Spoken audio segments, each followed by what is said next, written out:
சட்டம் மாறி வந்து மண்ணை முட்டும் காலில் சூழ்ந்து கைகள் தட்டும் வாழியவே தென்னவராட்சி திசைகள் எட்டும் நம்மவராற்றல் விண்ணை முட்டும் எட்டு திக்கும் முரசு கொட்டும் வாழியவே. நல்லது. எப்பொழுது வேண்டுமானாலும் நீ அவரை அழைத்து வரலாம். நீ எந்த நேரத்தில் வந்தாலும் என்னை சந்திக்க அனுமதிக்கும்படி கோட்டை காவலரிடம் கூறுகிறேன். ஆனால் ஒன்று. சொல்லுங்கள் மன்னவா. இதுதான் நான் உனக்கு கொடுக்கும் கடைசி வாய்ப்பு. இந்த முறையும் தவறு நேர்ந்தால், நான் தரும் வாய்ப்பை நீ வீணடித்தால், இந்த உளவு பணியை விட்டுவிட்டு நீ வீட்டிற்கு சென்றுவிட நேரிடும். இதோ பார் முத்துநகை, நீ இந்த பணியில் ஈடுபட்டு இருப்பது இங்கிருக்கும் யாருக்கும் விருப்பமில்லை. என்னை எதிர்த்து பேச முடியாததால் தான் பொறுத்துக் கொண்டிருக்கிறார்கள். நீ ஏதேனும் தவறு செய்து அகப்பட்டுக் கொண்டு என்னுடைய கோபத்திற்கு ஆளாவா என்று எதிர்பார்த்துக் கொண்டிருக்கிறார்கள். மன்னா, நான் புலவர் மகளாக இருந்தாலும் தங்கள் மகளாக நீங்கள் என்னை ஏற்றுக்கொண்டிருக்கிறீர்கள் என்பது அவர்களுக்கு தெரியாதல்லவா? அதனால்தான் அப்படி நினைக்கிறார்கள். அது வேறு, இது வேறு. எனது அருமை நண்பராக நான் ஏற்றுக்கொண்டிருக்கும் புலவர் காரிக்கண்ணனாரின் மகள் என்பதால் நானும் உன்னை என் மகளாக கருதி அன்பு செலுத்துகிறேன். ஆனால் உளவு பணி என்று வரும்பொழுது அதில் ஒரு சிறு தவறு நேர்ந்தாலும் இந்த நாட்டையே பாதிக்கும். வீரபாண்டி என நீ குறிப்பிடும் பெயரில் ஒரு ஒற்றன் பாண்டிய நாட்டிலே இல்லை என்று சொல்லப்படுகிறது. ஆனால் நீயோ அந்த ஒற்றனையே என்னிடம் அழைத்து வருவதாக சொல்லிவிட்டு அதை நிறைவேற்றவில்லை. அதனால் உன் பணியில் தடுமாற்றம் ஏற்பட்டிருக்கிறது.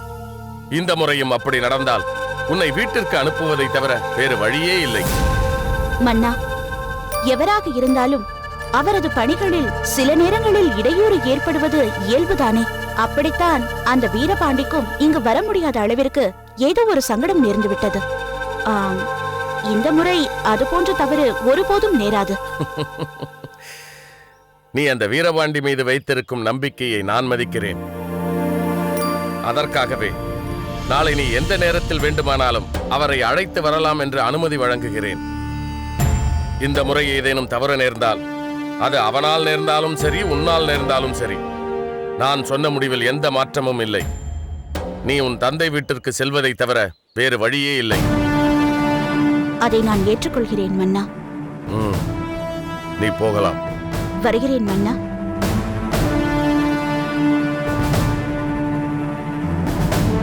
யாரங்கே? மன்னா, உடனே சென்று படைத்தளபதியை நான் அழைத்ததாக சொல். ஆணை மன்னா.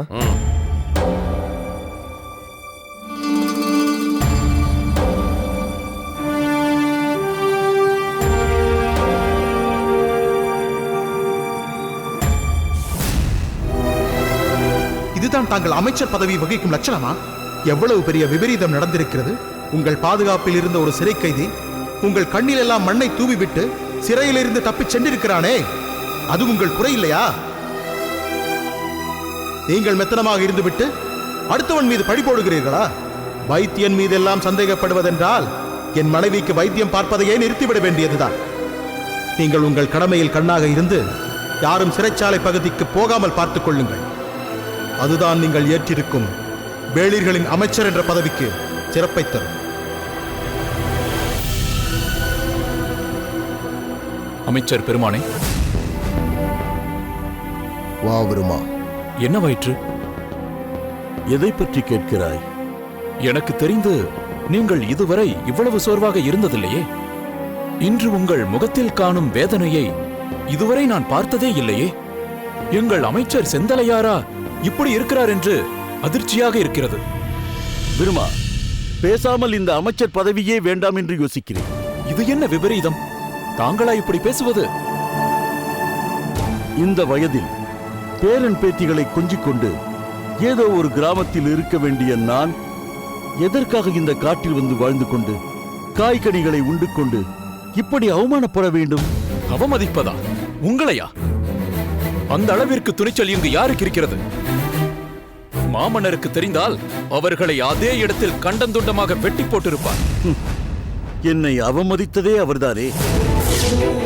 இதற்கு மேலும் அமைச்சர் என்ற இந்த முள்கிரீடத்தை சுமந்து கொண்டு திரிய எனக்கு விருப்பமில்லை. இன்றே புறப்பட்டு போய்விடலாம் என்று நினைக்கிறேன்.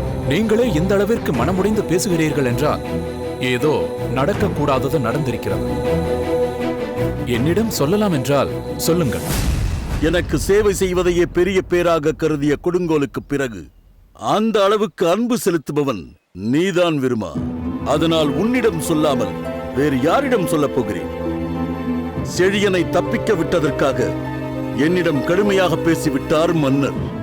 அந்த செழியனை காரணமாக கொண்டுதான் மன்னர் அரசியல் சதுரங்கத்தை ஆட நினைக்கிறார். அவனை தப்பிக்க விட்டதற்காக அனைவர் மீதும் கோபம் கொண்டிருக்கிறார். அதிலும் நீங்கள் நமது மாமன்னருக்கு மிகவும் நெருக்கமானவராயிற்றே.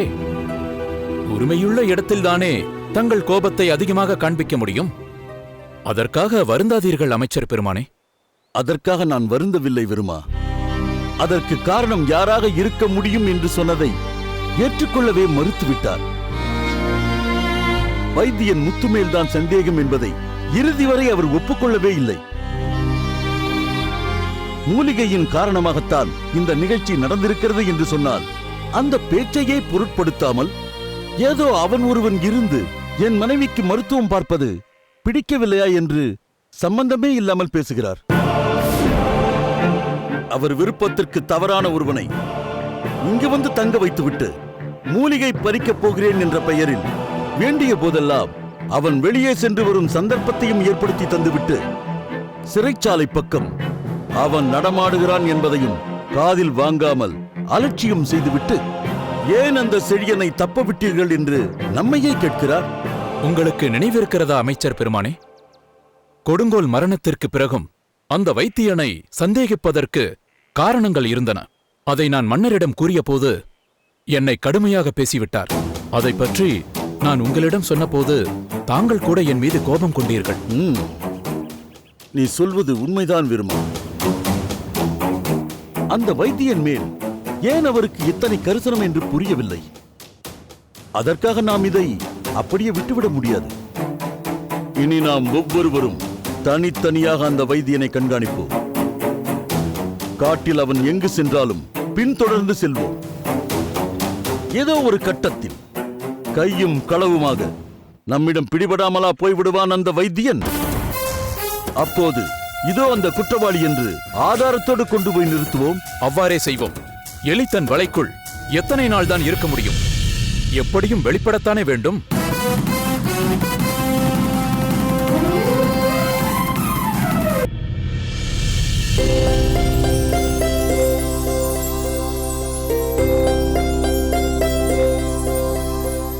மலர்கொடி, இது என்ன ஆச்சரியம்? என்ன? வழக்கமாக நான் தான் உனக்கு முன்னால் வந்து காத்திருப்பேன். இன்று நீ இவ்வளவு விரைவாக வந்திருக்கிறாயே. மனதில் ஏற்பட்ட மகிழ்ச்சி நேரத்தை பற்றியே மறக்கச் செய்துவிட்டது. அப்படியா? அது என்னவென்று சொல். நானும் அந்த மகிழ்ச்சியை பகிர்ந்து கொள்கிறேன். முதலில் இந்த இனிப்பை பகிர்ந்து கொள்ளுங்கள். பிறகு இதற்கு காரணமான மகிழ்ச்சியை பகிர்ந்து கொள்ளலாம். முடியாது. முதலில் நீ அது என்னவென்று சொன்னால்தான் நான் இதை உண்பேன். நீங்கள் இதை உண்டால்தான் நான் அதை சொல்வேன். மாட்டீர்களா?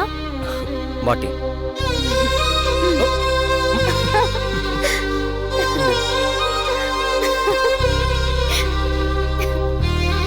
மலர்கொடி, இந்த அளவிற்கு நீ மகிழ்ச்சியாக இருப்பதை நான் இன்றுதான் பார்க்கிறேன். அதற்கு காரணம் இருக்கிறது. நம் காதல் நிறைவேறுவதற்குரிய காலம் கனிந்து விட்டது. நான் சற்றும் எதிர்பார்க்காத இடத்திலிருந்து ஒரு துணை கிடைத்திருக்கிறது. எதிர்பார்க்காத துணையா? யாரது? என் அத்தை மங்கம்மா.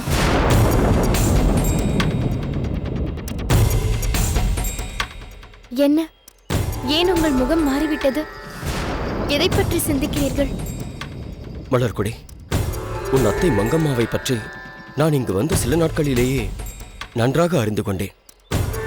அதிகார வெறி கொண்ட அவர் அனைவரையும் ஆட்டிப்படைக்கும் குணம் கொண்டவர். பல சமயங்களில் உன்னையும் அவர் கடுமையாக அவமதித்திருக்கிறார் என்பதை பற்றி நீயும் சொல்லியிருக்கிறாய். இதெல்லாம் எதற்கு இப்போது சொல்லிக் கொண்டிருக்கிறீர்கள்? அப்படி உன்னை காலமெல்லாம் அவமதித்துக் கொண்டிருந்த அவர் இன்று திடீரென்று உன் காதலுக்கு துணையாக வருகிறார் என்றால் அது நம்பக்கூடியதாக இல்லையே. அப்படியெல்லாம் ஒன்றுமில்லை. அவர் சொந்த வாழ்க்கையில் பல சங்கடங்களுக்கு ஆளாகி இருப்பதால் தான் அந்த கோபத்தை எந்தெந்த விதத்திலோ வெளிப்படுத்துகிறார். ஆனால் அவர் மகள் பூங்கோதையும் நானும் இணைப்பிரியா தோழிகள் என்பதால் என் மீதும் பாசம் வைத்திருக்கிறார். உன்னையும் என் பெண்ணாக கருதுகிறேன் என்று கூறினார். அப்படிப்பட்டவர்தான் நான் ஆசையாகவும் நம் திருமணத்திற்கு அச்சாரமாகவும் கொடுத்த முத்து மாலையை சிதைத்து எங்கோ வீசிவிட்டார் என்றாயே. நானும் அதை நினைத்து வேதனைப்பட்டேன். இப்போதுதான் அவர் மணிமாறன் தந்த காதல் பரிசு என்பது எனக்கு தெரியாது, அது எனக்கு முன்னமே தெரிந்திருந்தால் அவ்வாறு செய்திருக்க மாட்டேன் என்றார். அப்போதுதான் அவர் எனக்கு ஒரு உறுதிமொழியும் தந்தார். என்ன? அவர் கொடுத்த முத்துமாலை போய்விட்டதே என்று வருந்தாதே. அவர் கரத்தால் மாங்கல்யத்தையே சூட்டும் வாய்ப்பை நான் ஏற்படுத்துகிறேன் என்று கூறினார். என் அத்தை ஒன்றை சொல்லிவிட்டால் பிடிவாதமாக அதை நடத்தி காட்டுவார். அதனால் நம் காதல் கனவுகள் நிச்சயமாக நிறைவேறும். நீ சொல்ல சொல்ல எனக்கும் நம்பிக்கை ஏற்படுகிறது. யார் மூலம் எது நடக்கும் என்று யாராலும் சொல்ல முடியாது. அந்த மங்கம்மா மூலம் நம் காதல் நிறைவேறினால் அதைவிட மகிழ்ச்சி வேறு என்ன இருக்கிறது? அந்த நல்ல நாளுக்காக நாம் காத்திருப்போம்.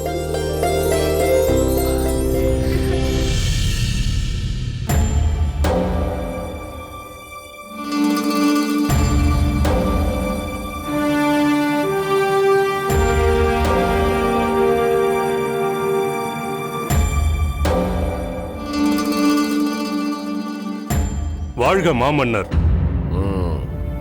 வாருங்கள் தளபதியாரே. மன்னரின் ஆணைக்காக காத்திருக்கிறேன். தளபதியாரே, நான் முத்துநகைக்கு ஒற்றனை அழைத்து வருவதற்கு அனுமதி தந்திருக்கிறேன். அவர்கள் எப்பொழுது வேண்டுமானாலும் வரலாம். அவர்கள் வரும் நேரத்தில் எனக்கு எந்த பணிகள் இருந்தாலும் அவர்களை தடுக்க வேண்டாம்.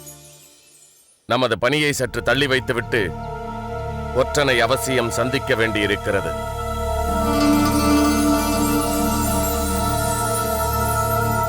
என்ன தளபதியாரே, ஏதோ யோசிப்பது போல் தோன்றுகிறது? மாமன்னர் என்னை மன்னிக்க வேண்டும். தங்கள் கருத்துக்கு மாறாக பேசுவதாக நினைக்க கூடாது. எந்த கருத்தையும் எப்பொழுது வேண்டுமானாலும் சொல்லலாம் என்றுதான் நான் உங்களுக்கு சொல்லி இருக்கிறேனே.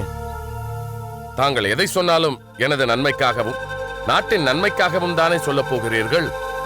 எதுவாயினும் தாராளமாக சொல்லுங்கள். தாங்கள் முத்துநகையை இந்த அளவிற்கு நம்புவது நல்லதல்ல என்று கருதுகிறேன். அவளுக்கு தாங்கள் அளவுக்கு அதிகமாக உரிமை தருவதாக தெரிகிறது. அது எந்த அளவிற்கு சரியாக இருக்கும் என்பது புரியவில்லை. ஏன் நீங்கள் அவளது ராஜ விசுவாசத்தை சந்தேகிக்கிறீர்களா? இல்லை மன்னவா, இல்லை. என்னுடைய சந்தேகமெல்லாம் அவளது உளவறியும் திறமையை பற்றித்தானே தவிர அவளது நாட்டுப்பற்றின் மீதோ அரச விசுவாசத்தின் மீதோ அல்ல. ஏன் அப்படி சந்தேகப்படுகிறீர்கள்? என்ன இருந்தாலும் அவள் சிறு பெண். ஏதோ ஆர்வத்தின் காரணமாக இந்த பணியில் ஈடுபட்டிருக்கிறாளே தவிர இதில் உள்ள நெளிவு சுழிவுகள் அவளுக்கு தெரியாது. ஒரு பேதை பெண்ணை எவர் வேண்டுமானாலும் எளிதாக ஏமாற்ற முடியும். எதிரிகளின் கோட்டையை நெருங்கிவிட்டதாகச் சொல்லி அவளிடம் நெருங்கி பழகுபவனே ஏன் ஒரு எதிரியாக இருக்கக்கூடாது? கொடிய விலங்கொன்று பசுத்தோல் போர்த்தி கொண்டு வந்தால் அவளால் எப்படி கண்டுபிடிக்க முடியும்? தாங்கள் சொல்வது யோசிக்க வேண்டிய விஷயம்தான். இதன் மூலம் தாங்கள் என்ன சொல்ல நினைக்கிறீர்கள்? பகைவர்களில் ஒருவனே ஏன் அவளை பாண்டிய ஒற்றன் என்று சொல்லி ஏமாற்றி இருக்க முடியாது? அரசியல் அனுபவமற்ற அந்த சிறு பெண் அதை நம்பி ஏமாந்திருக்க மாட்டாள் என்பது என்ன நிச்சயம்? தாங்கள் சொல்வதும் சரிதான். அப்படி நடக்கவும் வாய்ப்பு இருக்கிறது. ஒருவேளை இங்கு வருவது இருங்கோவேளாக இருந்துவிட்டால்? அதுவும் சாத்தியம்தான் மன்னவா. அப்படி நடக்கவும் வாய்ப்புண்டு. அப்படியானால் எச்சரிக்கையாக இருக்க வேண்டும். அதற்குரிய ஏற்பாடுகளை இப்பொழுதே செய்துவிட வேண்டும். வாழ்க மாமன்னர். என்ன செய்தி? தங்களை காண்பதற்காக புலவர் காரிக்கண்ணனார் வந்திருக்கிறார். சரியான நேரத்தில் தான் வந்திருக்கிறார். உடனே அனுப்பு. உத்தரவு மன்னா. தளபதியாரே, ஒற்றன் சந்திப்போடு முத்துநகை விவகாரத்திற்கு முற்றுப்புள்ளி வைத்து விடலாம் என்று நினைக்கிறேன். அதுதான் நல்லது மன்னவா. புலிக்கொடி ஏந்தி புவியை வலம் வந்த மாமன்னர் கரிகால் வளவர் வாழ்க. வாருங்கள் புலவரே. நான் புவியை வலம் வந்து என்ன பயன்? பூம்புகாருக்குள்ளேயே எனக்கு தெரியாமல் ஏதேதோ நடக்கின்றதே. மன்னவா, தாங்கள் எதை பற்றி சொல்கிறீர்கள் என்று எனக்கு புரியவில்லை. ஆனால் ஒன்று மட்டும் நிச்சயம். என்ன? தங்களுக்கு தெரியாமல் எதுவும் நடந்துவிட முடியாது. அப்படி ஏதாவது இருந்தால் தாங்கள் தெரிந்து கொள்ள வேண்டிய அவசியம் இல்லாததாக இருக்கும். எப்படி வேண்டுமானாலும் இருக்கட்டும். நாளை நீங்கள் இங்கு வர வேண்டிய அவசியம் இருக்கிறது. ஆனால் நான் சொல்லி அனுப்பிய பிறகு வந்தால் போதும். அதற்கென்ன? நாளை முழுவதும் தங்கள் அழைப்பை எதிர்பார்த்து நான் இல்லத்திலேயே காத்திருப்பேன். எதற்காக நாளைக்கு நான் அழைக்கிறேன் என்று நீங்கள் என்னை கேட்கவே இல்லையே. நீங்கள் சொல்லாத போது நானாக கேட்பது முறையில்லையே. அதுவும் சரிதான். சில விஷயங்களை அந்தந்த நேரத்தில் தெரிந்து கொள்வதுதான் நல்லது. இப்பொழுது போய் வாருங்கள். ஆகட்டும் மன்னவா.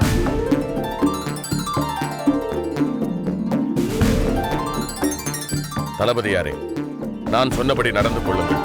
ஆணை மன்னவா.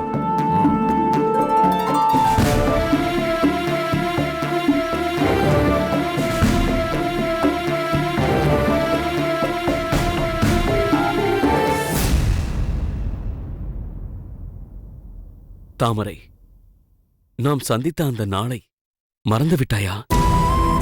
அன்று முதல் இன்று வரை அந்த நாளை நான் மறக்க முடியாமல் தவிக்கிறேன். உனக்கு மட்டும் ஏன் அந்த நினைவு வரவில்லை? என் காதல் கைக்கிளை எனும் ஒரு தலை காதல் தானா?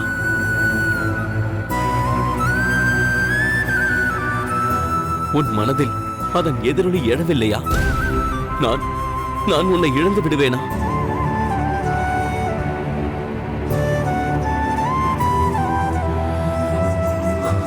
தாமரை, செழியன் அந்த லிகிதத்தில் எழுதியது உண்மைதானா? அல்லது அங்கு நேர்ந்த கட்டாயத்தின் எதிரொலியா? உங்கள் இருவருக்கும் திருமணம் நடந்துவிட்டதா? அல்லது வெறும் பேச்சோடு நிற்கிறதா? நான் உன்னை காண வரும் வரை நீ எனக்காக காத்திருப்பாயா? கலைவாணி, ஏன் சிரிக்கிறாய்? மன்னிக்க வேண்டும் இளவரசே. உங்களுக்கு மட்டும் சிறகிருந்தால் இந்நேரம் சோழ நாட்டிற்கே பறந்து சென்றிருப்பீர்கள் போல் தெரிகிறதே. ஏன் அப்படி சொல்கிறாய்? நான் உன்னை காண வரும் வரை காத்திருப்பாயா என்று கேட்டீர்களே. அப்படி நான் கேட்டது அந்த சோழ ராஜகுமாரியை அல்ல, இதோ இதில் இருக்கும் இந்த ராஜகுமாரியை.